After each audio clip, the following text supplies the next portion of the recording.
There are those of us who only feel whole when we are broken, who only see ourselves in shattered mirrors, where fears reign like gods, and gods taste the bittersweet flavor of creation. For their delegation has yielded creations of our own, but the same beauty that we conjure kills us nice and slow, like an animal that dies immediately after giving birth, yet plants a seed to be harvested by future generations. For we are artists, poets, and musicians.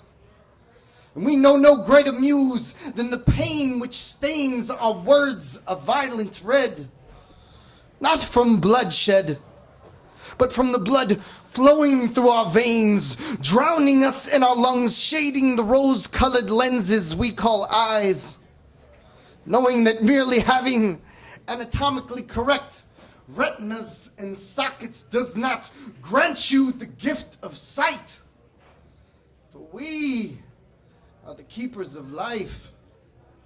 And we know with utmost certainty that tree didn't fall in the woods until we gave it beautifully bent branches and a pastel of pointed leaves and a trunk so sturdy it could withstand the test of time, casting a shade in which the deepest of thinkers could relax for a brief moment and ease their weary minds. There are those of us who only feel whole when we are broken.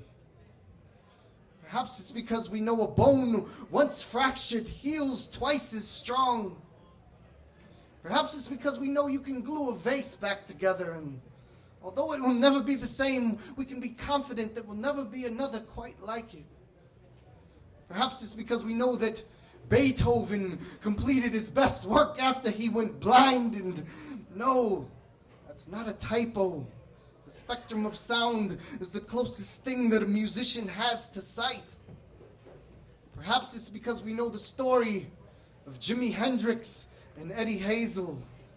One still toils in relative obscurity while the other died young and became immortal. There are those of us who only feel whole when we are broken. And so we drag the blade across our skin just to remember what pain feels like. To remember what it feels like to feel. Those of us whose nightmares seem all too real. Those who never needed more than a dozen reasons why. Those of us who knew all too well what Kurt Cobain meant when he sang, "I miss the comfort in being sad."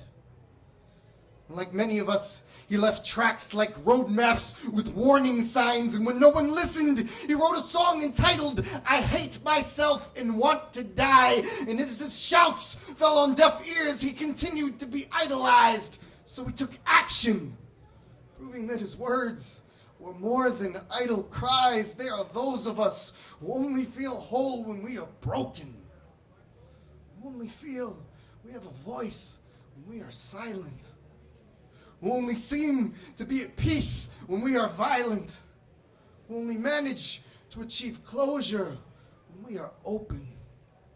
So don't question my grip if I should fail to pick up the pieces. C.B. Barker, judges, score that. That will be the score you work with. If it's